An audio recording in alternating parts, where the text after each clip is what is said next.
मैं अब और नहीं बेच रहा हूँ। आज शनिवार है और मैंने आज केवल 25 येन कमाए हैं। कोई कैसे गुजारा करेगा? सड़क फिर से निर्माणाधीन है, दोनों छोर बंद हैं। मैंने सुना है कि निर्माण में 3 महीने लगेंगे। मुझे इस सारे सामान का क्या करना चाहिए? महीना लगभग खत्म होने वाला है। मेरे पास अभी भी कार लोन और गिरवी है, हजारों येन चुकाने हैं। क्या ये लोगों को और भी परेशान नहीं कर रहा है? मैं 10 दिनों से ज्यादा समय से बेरोजगार हूँ। 10 दिनों से ज्यादा। ठीक है, ठीक है। तुम्हें कुछ न कुछ मिल ही जाएगा। मुझे बस ऐसा लगता है कि अब मुझे कोई नौकरी नहीं मिल रही है। यह वाकई बहुत मुश्किल है। अब नौकरी पाना लगभग नामुमकिन है और इंटरव्यू देना भी बहुत मुश्किल है। ज्यादातर समय तो मैं नौकरी बुक भी नहीं कर पाता और कभी कभी मैं सोचता हूँ, क्या 28 साल की उम्र में नौकरी पाना बहुत ज्यादा हो गया है? अगर मैं इंटरव्यू दे भी लेता हूँ तो कंपनियां उतनी अच्छी नहीं होती और इतनी बड़ी कंपनियों के लिए भी वे मुझे नहीं चाहते। ईमानदारी से कहूँ तो मैं अभी पूरी तरह से खोया हुआ महसूस कर रहा हूँ। मुझे नहीं पता कि क्या करना है। मेरे परिवार में हमारे 3 कॉलेज ग्रेजुएट हैं और हम तीनों ही बेरोजगार हैं। मैं तंजिन में नौकरी की तलाश कर रहा हूँ। मेरी बहन जुंगजो में देख रही है। मेरा भाई घर वापस देख रहा है। तंजिन आने से पहले मैंने 5 साल तक बीजिंग में काम किया। मैं पिछले साल ग्रेजुएट स्कूल की परीक्षा की तैयारी के लिए यहाँ आया था और इस फरवरी में नौकरी की तलाश शुरू की। अभी तक कुछ नहीं मिला है। मेरी बहन ने 3 साल तक बीजिंग में काम किया, फिर काम की तलाश में जुंगजो गई। 2.5 महीने हो गए और कुछ नहीं मिला। मेरे भाई ने 2 साल तक हजो में काम किया और अब वो भी जुंगजो में नौकरी की तलाश कर रहा है। दरअसल वो पूरे देश में कोशिश कर रहा है, लेकिन अभी तक उसे कोई उपयुक्त नौकरी नहीं मिल पाई है। सरकार का कहना है कि बेरोजगारी दर 5% है। ये संख्या कहाँ से आती है? मेरे परिवार में यह मूल रूप से 100% है। शायद ऐसा इसलिए है क्योंकि हमने आधिकारिक तौर पर बेरोजगार के रूप में पंजीकरण नहीं कराया है, इसलिए वे हमें लचीले कामगारों में गिनते हैं। मुझे वास्तव में नहीं पता, लेकिन ईमानदारी से जब मैं चारों ओर देखता हूँ तो मुझे केवल बेरोजगार लोग ही दिखाई देते हैं। यह नया टैरिफ युद्ध वास्तव में विनिर्माण को तबाह करने वाला आखिरी तिनका हो सकता है, खासकर सभी अनुबंध कारखानों के लिए। आप इसे देख सकते हैं, बहुत सारी फैक्ट्रियां पहले ही बंद हो चुकी हैं और भाग चुकी हैं। हाँ, सही है, फैक्ट्रियां बंद हो गई हैं। इसलिए गंभीरता से, अगर अभी वेतन कम है तो शिकायत न करें। बस जो मिल सकता है ले लो और टिके रहो। कम से कम ये सुनिश्चित करो कि तुम अभी भी मेज पर खाना रख सको, है ना?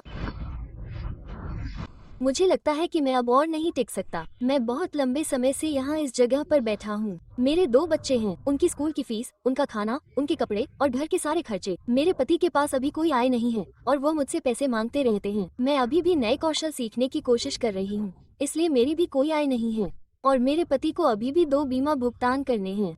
ये बहुत कठिन लगता है। मुझे समझ नहीं आता कि अब क्या करूँ। ऐसा क्यों लगता है कि जिंदगी।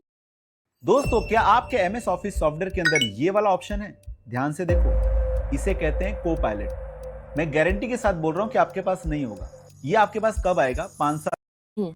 ये बहुत कठिन लगता है। मुझे समझ नहीं आता कि अब क्या करूं। ऐसा क्यों लगता है कि जिंदगी मुश्किल होती जा रही है? जब मैं छोटा था तो मैं अपनी माँ से कहता था, जब मैं बड़ा हो जाऊंगा तो पैसे कमाऊंगा और तुम्हें ये वो खरीदूंगा, और मेरी माँ बस हंसकर कहती थी, तुम्हें लगता है पैसे कमाना इतना आसान है? उस समय मुझे उन पर यकीन नहीं होता था। मुझे लगता था कि वो मजाक कर रही हैं। अब जब मैं बड़ा हो गया हूँ तो मुझे एहसास हुआ कि पैसे कमाना कितना मुश्किल है और हम जो भी पैसे कमाते हैं वो जाते कहाँ हैं?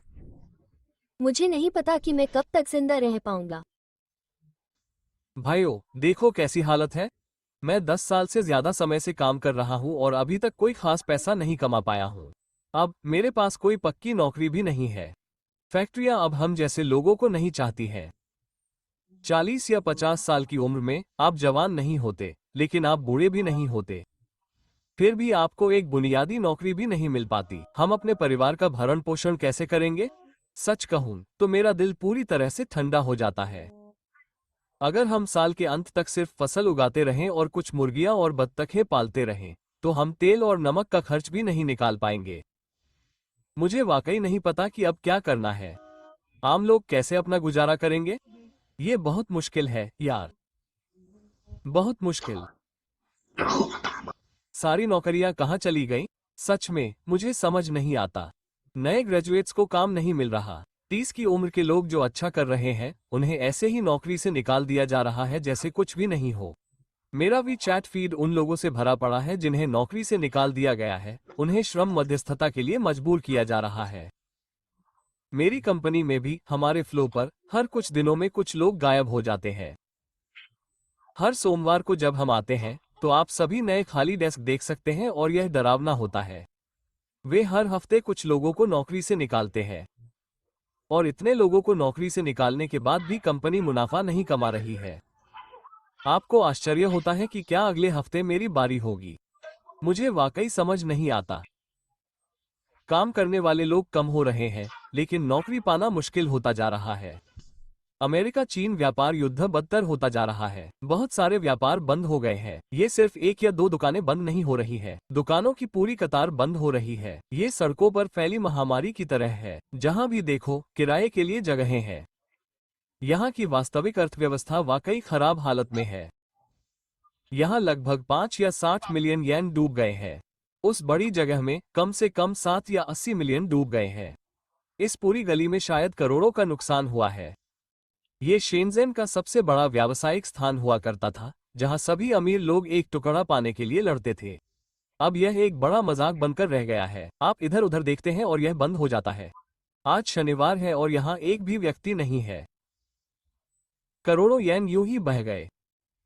वे डींग मारते थे कि यह पूरे दक्षिण चीन का सबसे बड़ा व्यावसायिक केंद्र होगा, जहां आप सोच सकते हैं कि आप जो भी सोच सकते हैं वो सब शामिल है। लेकिन अब देखिए, शेनज़ेन के व्यावसायिक परिदृश्य की आज यही क्रूर सच्चाई है। क्या आप जानते हैं कि इस साल चांग में कितने लोगों ने अपनी नौकरी खो दी? क्या आप जानते हैं कि सभी बेरोजगार लोग कहाँ गए? मैं आपको बता रहा हूँ, यहाँ की स्थिति आपकी कल्पना से भी बदतर है। हीरो मिडिल रोड पर जाएं। पहले जहाँ भीड़ हुआ करती थी, वहाँ अब हर जगह 4 लीड साइन बोर्ड लगे हुए हैं और यह प्राइम रियल एस्टेट है। मुझे याद है कि उस समय अगर आप यहाँ स्टोरफ्रंट चाहते थे, तो आपको किराया देने के बाद भी बड़ी ट्रांसफर फीस देनी पड़ती थी। अब दुकानें खाली पड़ी हैं। ट्रांसफर फीस की तो बात ही छोड़िए, लोग मूल किराया भी नहीं दे सकते। इन दिनों स्टोर खोलने का मतलब है कि आप बस मकान मालिक को पैसे देने के लिए काम कर रहे हैं। कोई आश्चर्य नहीं कि इतने सारे लोगों ने व्यवसाय शुरू करने का विचार छोड़ दिया। ये बहुत कठिन है। जनवरी में खुलने वाले स्टोर भी अप्रैल तक बंद हो रहे थे। क्या आप इस पर विश्वास करते हैं?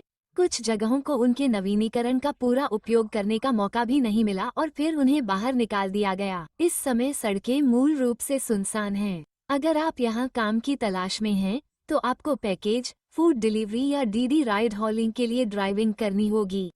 ये एकमात्र विकल्प हैं क्योंकि इनमें प्रवेश के लिए कम बाधाएं हैं। लेकिन ये नौकरियां भी अब लगभग पूरी तरह से भर चुकी हैं। हर कोई किसी तरह से अपना अस्तित्व बचाने की कोशिश कर रहा है। 11 अप्रैल को किसी ने एक वीडियो पोस्ट किया जिसमें दिखाया गया कि गुआंगडोंग के हुराई औद्योगिक पार्क में 3 कारखाने एक साथ बंद हो गए क्योंकि मालिक अब और नहीं टिक सके। वे भाग गए। दोस्तों, जब से अमेरिका ने टैरिफ बढ़ाया है, यहाँ जान के सभी कारखानों में भूकंप जैसा कुछ आ गया है। हालांकि हमारी फैक्ट्री निर्यात का कारोबार नहीं करती है, लेकिन हमारे बहुत से अपस्ट्रीम सप्लायर करते हैं, जैसे कि घरेलू उपकरण बनाने वाले, और उन्हें लंबे समय से नए ऑर्डर नहीं मिले हैं। ऐसा लग रहा है कि ऑर्डर एकदम से गिर गए। अब वे सभी लोग जो निर्यात करते थे, वे घरेलू बाजार में आ रहे हैं और प्रतिस्पर्धा बहुत ही क्रूर है। पूरी आपूर्ति श्रृंखला हिल रही है। अगर अपस्ट्रीम फैक्ट्रियों को छींक आती है, तो हमारी जैसी डाउनस्ट्रीम फैक्ट्रियों को मुश्किल से सांस मिल पाती है। हाँ, मशीनें अभी भी चल रही हैं और हमारे सेल्स पर्सन ऑर्डर लेने के लिए बेताब हैं, लेकिन मार्केट इतना ही बड़ा है और अब 20 लोग एक ही कटोरी चावल के लिए लड़ रहे हैं। ये देखकर दिल टूट जाता है। वयस्क होने का मतलब है दुखी होना, क्योंकि आपके पास न तो नौकरी है, न पैसा और शायद कर्ज भी। आप चिंतित रहते हैं और रात को सो भी नहीं पाते। मुझे लगता था कि मेरे पास कुछ हुनर है और मुझे नहीं लगता कि मैं बुरा दिखता हूँ। लेकिन जब मेरी नौकरी चली गई और मैं नौकरी ढूंढने निकला, तो मुझे एहसास हुआ कि मुझे समझ नहीं आ रहा था कि शुरुआत कहाँ से करूँ। ये जितना मैंने सोचा था उससे कहीं ज्यादा मुश्किल है। मैंने सोचा कि शायद मैं कुछ छोटा, कम लागत वाला काम शुरू कर सकता हूँ, इसलिए मैं रात के बाजार में देखने गया। लेकिन जब मैं वहाँ पहुँचा तो वो खाली था, बिल्कुल सुनसान था। 6 महीने पहले वो खचाखच भरा हुआ था। मैं दूसरी जगह ढूंढने के लिए इधर उधर घूमा। मैंने एक बूढ़े आदमी को तिपहिया साइकिल पर सवार होकर ठंडे नूडल्स बेचते देखा, जिसके पीछे शहर के इंस्पेक्टर भी थे। ये बात मुझे बहुत बुरी लगी। कुछ दिनों बाद मैं लगभग 5 किलोमीटर दूर एक मॉल गया। मैंने सोचा कि शायद मुझे कपड़े या गहने बेचने का काम मिल जाए, लेकिन बेसमेंट फूड कोर्ट को छोड़कर बाकी सभी स्टोर खाली थे। कोई ग्राहक नहीं, बस सेल्समैन इधर उधर अजीब तरह से खड़े थे। फिर मैं किसान बाजार गया और स्टॉल किराए पर लेने के बारे में पूछा। मैनेजर ने मुझे बताया कि सभी स्टॉल पहले से ही भरे हुए हैं। उसने कहा कि अगली बार जून में बोली के दौर के दौरान स्टॉल खोले जाएंगे। मैंने पूछा कि किराया कितना कितना है। उसने कहा कि अच्छी जगहों का किराया 10 से 30 हजार येन सालाना है और खराब जगहों का किराया 4 से 6 हजार है। तब मुझे एहसास हुआ कि यह बिल्कुल भी सस्ता नहीं है। मुझे लगता था कि आप हर महीने कुछ 100 येन देकर एक छोटी सी स्टॉल खोल सकते हैं। मैं बहुत ही भोला था। अप्रैल की शुरुआत से ही अमेरिका और चीन एक दूसरे पर टैरिफ लगा रहे हैं। अभी अमेरिका चीनी आयात पर 145% कर लगा रहा है और कुछ वस्तुओं पर संयुक्त दर 245% तक है। चीन 125% जवाबी टैरिफ लगा रहा है। इस वजह से अमेरिका को चीनी निर्यात मूल रूप से ध्वस्त हो गया है। बहुत सी फैक्ट्रियां जो पहले अमेरिकी ऑर्डर पर निर्भर थीं, दिवालिया हो गई हैं या बंद हो गई हैं। बेरोजगारी बढ़ रही है और जीवन कठिन होता जा रहा है। विनिर्माण मंदी के साए में सोशल मीडिया पर जीवन रक्षा के नुस्खे भरे पड़े हैं। ज्यादातर चीनी, खासकर युवा, अपनी कमर कस रहे हैं। पैसे बचाना अब आम बात हो गई है। शंघाई की रहने वाली मिसहू ने एक इंटरव्यू में कहा कि जब वह बाहर जाती हैं, तो उन्हें ज्यादातर सब्जी वाले और सब्जी की दुकानें दिखती हैं। कपड़ों की दुकानें शायद ही कोई दिखती हों। उन्होंने कहा कि कम से कम सब्जी की दुकानों में तो कुछ काम चल रहा है। हालांकि यह आसान नहीं है। जहां भी आप चलते हैं 30, 50, 100 मीटर की दूरी पर भी सब्जी की एक दुकान दिख जाती है। प्रतिस्पर्धा बहुत ज्यादा है। 70 के दशक में पैदा हुए मेरी उम्र के लोग अब पहले की तरह पैसे खर्च नहीं कर रहे हैं। मैं पुराने कपड़े पहन रही हूँ। अब पैसे कमाना बहुत मुश्किल हो गया है। जिंगान जिले में मिस चेन ने कहा, बहुत से लोग व्यापार युद्ध के असर को लेकर चिंतित हैं और आने वाले मुश्किल समय के लिए तैयारी कर रहे हैं। उन्होंने कहा, बेशक हम चिंतित हैं। आपको अब सावधानी से योजना बनानी होगी। कोई नहीं जानता कि हालात कब बेहतर होंगे। सुपरमार्केट इन दिनों ज्यादातर खाली हैं। युवा पहले पागलों की तरह खर्च करते थे, लेकिन अब उन्हें नौकरी नहीं मिल रही है, इसलिए वे हर पैसा बचाते हैं। अब शायद ही कोई बाहर खाता है। लोग घर से ही दोपहर का खाना लेकर आते हैं। उदाहरण चिन्ह। बीजिंग के एक निवासी ने कहा कि बहुत से छोटे रेस्टोरेंट को बंद करना पड़ा है या परिचालन निलंबित करना पड़ा है क्योंकि पर्याप्त ग्राहक नहीं है। उन्होंने कहा, बीजिंग में कई रेस्टोरेंट बंद हो गए हैं। मेरे घर के पास कुछ हैं, लेकिन उनमें शायद ही कोई जाता है। कुछ रेस्टोरेंट में 1 या 2 टेबल भरी होती हैं। कभी कभी सिर्फ मेरा परिवार, मेरा बेटा, पोता और मैं खाना खाते हैं। सच कहूँ तो ये बहुत ही निराशाजनक है। कुछ जगहों पर ग्राहक बढ़ रहे हैं, लेकिन पहले जैसा कुछ नहीं है जब रेस्टोरेंट लोगों से भरे रहते थे। उपभोक्ता खर्च में गिरावट अब चीन के दक्षिण पूर्वी तटीय क्षेत्रों से शैतान और गुएजो जैसे अंतर्देशीय प्रांतों तक फैल रही है। लांजो में कुंग नाम के एक व्यक्ति ने कहा कि लोग अपनी कमर कस रहे हैं और जहाँ भी संभव हो बचत कर रहे हैं। उन्होंने कहा, जिस तरह से हालात हो रहे हैं उसे देखते हुए हर कोई बचत करना चाहता है। अगर संभव हो तो विदेशी मुद्रा भी खरीद सकते हैं। कुछ लोग दीर्घकालिक बैकअप के लिए सोना खरीद रहे हैं।